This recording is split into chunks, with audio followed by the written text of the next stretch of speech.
Bonjour à vous mes chers amis et bienvenue dans votre chaîne Cours d'architecture Point.z. Aujourd'hui, on va terminer donc notre plan. Donc, on m'a envoyé beaucoup de messages où on me dit que bon, c'est un petit peu, c'est pas encore bien donc bien rentré. Donc, je vais essayer d'y aller un petit peu et de refaire un petit peu doucement. Alors, comment on copie un objet? Donc, je copie ma fenêtre, d'accord? Je la sélectionne. Je vous ai dit que quand on sélectionne, on fait un clic gauche, on ouvre et un deuxième clic gauche pour sélectionner. Regardez, je fais un clic gauche, je glisse ma souris et je sélectionne. Quand je sélectionne de bas en haut, tous les éléments, les jeux عليهم la fenêtre تاعي, tous les éléments seront sélectionnés. Par contre, quand je sélectionne de haut en bas, ça me permet d'éviter donc de sélectionner un objet bien précis. Alors, quand je veux copier, je fais ma sélection, je vais à l'icône copier, regardez, copier, je prends donc ma fenêtre au milieu, voilà, et je la pose au milieu de ma cloison ou bien à côté ou à droite, pardon, une dimension bien précise. Excusez-moi.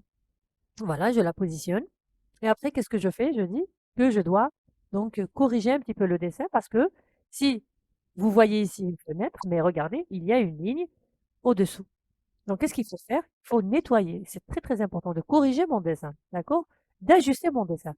Donc l'option ajuster qui est là, elle me permet de nettoyer mon dessin et d'enlever les superpositions de lignes. Regardez, j'enlève cette ligne en dessous, celle-là, il y a ici aussi et ici aussi. Regardez. Maintenant, j'ai mes lignes qui s'arrêtent là. Ici, comme j'ai une double cloison, donc aussi je corrige, donc je sélectionne, voilà, et je resélectionne pour éliminer. Et voilà comment on représente, on coupe horizontalement, donc une fenêtre et une double cloison. D'accord? Vous allez me dire pourquoi le pointillé? Les pointillés, parce qu'il y a un linteau. Donc, c'est-à-dire que si vous êtes novice dans l'architecture, les éléments qui sont situés euh, au-dessus de la coupe, c'est-à-dire au haut de la coupe, parce qu'on coupe à 1,10 m, d'accord, pour faire un plan. Donc, les éléments qui sont au-delà d'1,10 m, on les représente en pointillés, d'accord? Ça va nous aider dans notre imagination et dans notre projection, ok? Donc maintenant, j'ai envie de copier cette fenêtre et de la positionner ici. Donc, je sélectionne, comme je vous ai montré, de haut en bas. Je vais copier et je la positionne ici au milieu. Voilà. Mais vous allez me dire, comment je vais faire pour la retourner? C'est là où on va utiliser l'outil rotate ou rotation. Donc, moi, j'ai toujours le même principe. Donc, je sélectionne de haut en bas pour ne pas toucher ma cloison ici.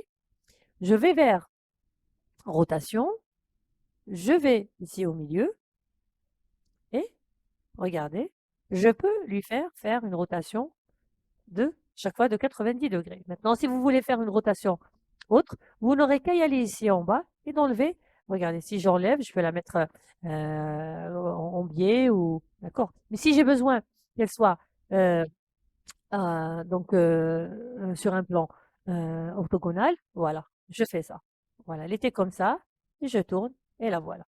Maintenant, je vois qu'elle est un petit peu décalée par rapport à ma cloison. Regardez, je fais move, je la sélectionne et je bouge.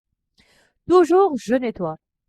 D'accord? Donc, je sélectionne mes deux axes pour faire mon nettoyage et pour ajuster mon dessin et j'enlève la superposition de lignes. Oui, c'est quelque chose qu'il faut faire à chaque fois. Voilà. Comme ça, vous allez avoir un produit fini net. J'enlève ici aussi. Voilà. Ah, voilà.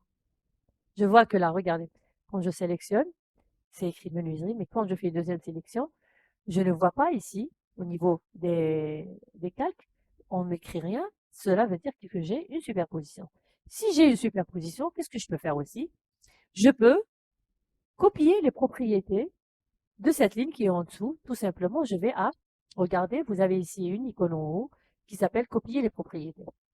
Je veux que les propriétés de cette ligne soient sur toutes les lignes qui sont ici. Et voilà, là, je n'ai plus de problème. D'accord? Copier les propriétés, regardez, par exemple, si je veux que cette cloison ait les propriétés de cette ligne discontinue. Donc, je fais ligne discontinue et je copie ces propriétés. D'accord? C'est très intéressant et c'est très important quand vous allez travailler, vous allez avoir des heures et des heures de modélisation. Ça va vous aider à dessiner. Donc, ça s'appelle copier les propriétés. Regardez, si je veux copier les propriétés de ce carré sur cette ligne, je n'ai plus qu'à sélectionner et arrêter la sélection. Je refais, d'accord? Maintenant, je vais vous montrer euh, comment dessiner, par exemple, on va faire un escalier, on va faire une petite terrasse ici. Voilà. Alors, pour faire un escalier, en général, les marches font 30 de largeur. Donc, je vais faire offset ou décaler et je fais décaler. On me demande, regardez sur votre barre de tâches, décaler par ou efficace, pardon, ou effacer ou calque. C'est écrit 0,1. Là, j'écris 0,3. Excusez-moi. Alors, 0,3, et là, j'ai fait ma marche.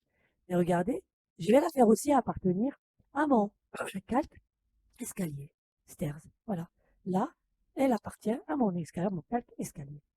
Je vais faire aussi une porte d'entrée. Bien sûr, vous pouvez télécharger, euh, il y a plein de fichiers sur AutoCAD, de bibliothèques, pardon.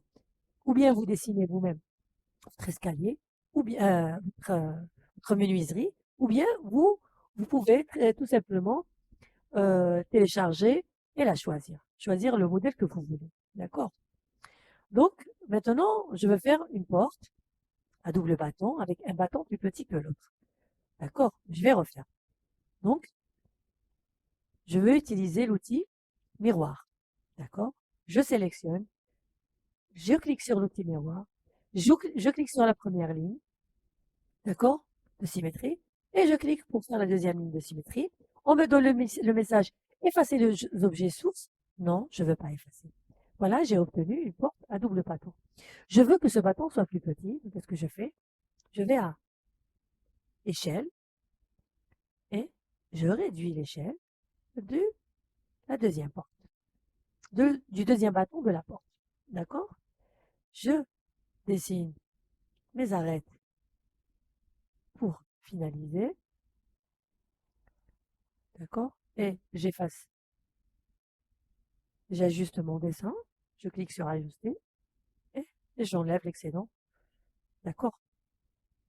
Maintenant, il faut aussi prendre en considération, pardon, ici, je fais un petit recul de 0,5 pour ma lame d'air, pardon,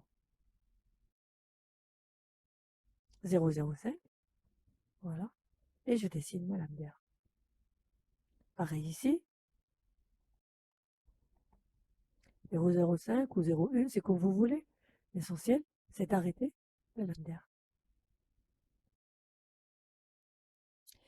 Si vous ne voulez pas utiliser ajuster, vous pouvez cliquer sur la ligne et cliquer sur les points de repère. Vous avez vu? Regardez, je clique et je prends ce trait, je le mets là, ce trait, je le mets là. Si vous ne voulez pas monter et redescendre à chaque fois, voilà,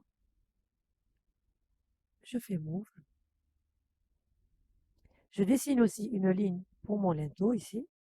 Regardez. Je copie les propriétés pour pas dessiner. Donc, je copie les propriétés et je les mets là. Voilà. Donc, vous avez vu comment on fait pour positionner toute notre menuiserie. On va voir maintenant comment dessiner un escalier. Donc, pour dessiner un escalier, sachez qu'un escalier doit être soutenu des quatre côtés. D'accord? Il faut qu'il soit soutenu de deux côtés ou de quatre côtés. D'accord? Donc, il ne peut pas voler comme ça dans l'espace. En général, donc, quand on dessine un escalier, il faut lui aussi dessiner sa structure. Donc, si j'essaie de mesurer de là à là, j'ai une distance de 2,70. Ça va me permettre de positionner un escalier ici dans cette trame. Vous allez me dire pourquoi? Eh bien parce que il va être soutenu de quatre côtés. Donc, quand vous dessinez un escalier, sachez que euh, une marche peut faire donc minimum 90 dans les normes. On va dessiner dans les normes. Donc, elle va faire 0,90. On peut aller à 1,20 m, 1,10 m. Tout dépend si c'est un espace public. Tout dépend si c'est un espace, c'est dans une maison. Donc, je vais vous faire une vidéo spécialement pour les escaliers. Donc, je m'arrête actuellement. euh, J'attends vos commentaires donc, sur les, excusez-moi, j'attends donc vos observations dans les commentaires. Et je vous dis merci de me suivre. N'oubliez pas de vous abonner à ma chaîne. Et on continue notre dessin pour la prochaine vidéo. Merci, au revoir.